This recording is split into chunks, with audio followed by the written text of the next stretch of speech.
Komisioni për Ekonominë, Punësimin dhe Financat prodhoi debat mes deputetëve gjatë shqyrtimit dhe miratimit të projektligjeve të paketës fiskale. Ndërsa po diskutohej projektligji i rimbursimit të fermerit, deputeti Agron Shaj kërkoi fjalën. Por kryetaria Milva Ekonomi ju përgjigj duke sqaruar se prioritet kanë anëtarët e përhershëm e më pas ata zëvendësues. Dhe mos e quani veten ju për neve, se në këtë rast nuk e të bën veten antar të komisionit, por na drejtohesh ju. Dhe vetë e përjashton veten nga antarësia në këtë komision. Dhe prandaj është mirë që kur ulesh këtu me ne, të ndjekësh procedurën që ka komisioni. Do ishte shumë e udhës të punojë me procedurën e komisionit. Ju mendoni se ne këtu jemi në shkollë ose në një kopësht dhe ju mbani mungesat e thoni kush ka ardhur më shumë, do flasim më shumë. Ju lutem zonjë kryetare, mos e bëni këtë komision qesharak më shumë se ç'është.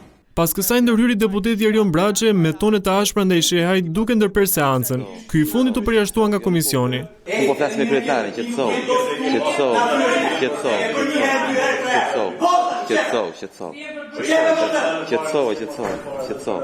Pas rikthimit në normalitet, deputeti Braçe propozoi disa ndryshime në projektligjin për rimbursimin e fermerit. Ai kërkoi që e drejta e rimbursimit të mos u jepet vetëm atyre që çojnë mallin te grumbulluesi apo përpunuesi, por edhe atyre që shesin në tregjet e lira nëpër bashkitë e vendit, ku produktet blihen drejt për drejt nga konsumatorët. E dini që në çdo qytet janë krijuar tregje bujqësore, në të cilat dalin dhe shesin bujq prodhues.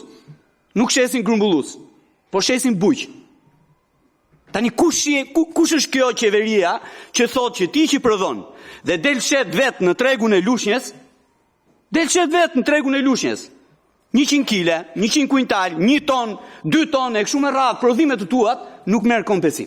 Këto propozime nuk u morën parasysh nga Ministria e Financave e pranishme në komision, duke miratuar vetëm në parim projektligj ekzistues.